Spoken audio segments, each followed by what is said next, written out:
ಆ್ಯಕ್ಚುಲಾಗಿ ನಮಗೆ ಫಸ್ಟ್ ಭಟ್ರ ಜೊತೆ ಮಾಡಬೇಕಂದ್ರೆ ಭಾಳ ಆಸೆ ಇತ್ತು. ಒಂದು ಕತೆ ಹೇಳ್ಬೇಕಾದ್ರೆ ಭಾಳ ಒಂದು ಎಂಟರ್ಟೈನಿಂಗ್ ಆಗಿ ಒಂದು ತಮಾಷೆ ಇಟ್ಕೊಂಡು ತಮಾಷೆಯಲ್ಲೇ ಒಂದು ಒಂದು ಒಂದು ಅಂಶನ ಕೊಡೋಕ್ಕೆ ನೋಡ್ತಾರೆ. ಇದ್ರಲ್ಲೂ ಹಂಗೆ ಆಗಿರೋದು ಕರ್ನಾಟಕ ದಮನಕಲ್ಲಿ.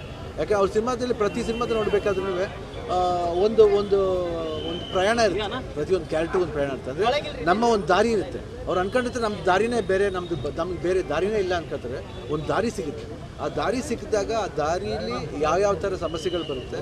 ಅವರು ಹೇಳಿ ಕೇಳಿ ಕಳ್ಳರು, ಆ ಕಳ್ಳರು ಬಂದಾಗ ಅವ್ರ ಮನಸ್ಸಲ್ಲೂ ಯಾವ ರೀತಿ ಒಂದು ಬದಲಾವಣೆ ಆಗಿ ಆ ಒಂದು ನಂಟಸ್ಥಾನ ಬೆಳೆಸ್ತಾರೆ ಆ ಊರ್ಲಿ ಅನ್ನೋದೇ ಈ ಕತೆ. ಅದು ತುಂಬ ಎಂಟರ್ಟೈನಿಂಗ್ ಹೇಳಿದ್ದಾರೆ. ಹಾಗೂ ಒಳ್ಳೊಳ್ಳೆ ಹಾಡುಗಳಿದೆ.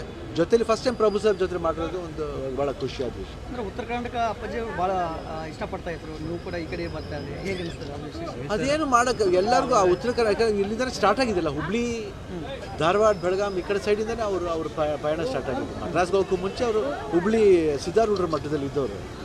ಅವ್ರ ತಾಯಿ ನಮ್ಮ ಅಜ್ಜಿ ಎಲ್ಲರೂ. ಸೊ ಅಲ್ಲಿಂದನೇ ಪಯಣ ಶುರುವಾಗಿದೆ. ಅದರಿಂದ ನಂಟಸ್ಥಾನ ಜಾಸ್ತಿ ಇದ್ದೇ ಇರುತ್ತೆ ಉತ್ತರ ಕರ್ನಾಟಕ. ಅದಕ್ಕೆ ಅವಾಗ ನೋಡಿ ಯಾವುದೇ ನಾವು ಒಂದು ವಿಜಯಾತ್ರಿ, ನನ್ನ ಇವಾಗ 38 ವರ್ಷ ಆಯ್ತು ಇಂಡಸ್ಟ್ರಿಗೆ ಬಂದು. ಇಲ್ಲಿ ಬೆಳಗಾಂ ಎಷ್ಟು ಸತಿ ಬಂದು ನನಗೆ ಗೊತ್ತಿಲ್ಲ ಅನ್ಸಕ್ಕೆ. ಅಷ್ಟೊಂದು ಒಂದು ಸೆಳೆತ ಇದ್ದೇ ಇರುತ್ತೆ.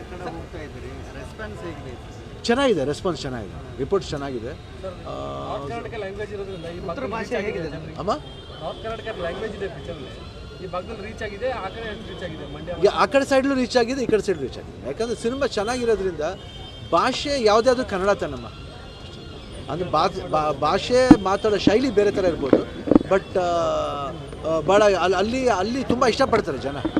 ಬ್ಯಾಂಗ್ಳೂರು, ಮೈಸೂರಲ್ಲಿ ತುಂಬ ಇಷ್ಟಪಡ್ತಾರೆ.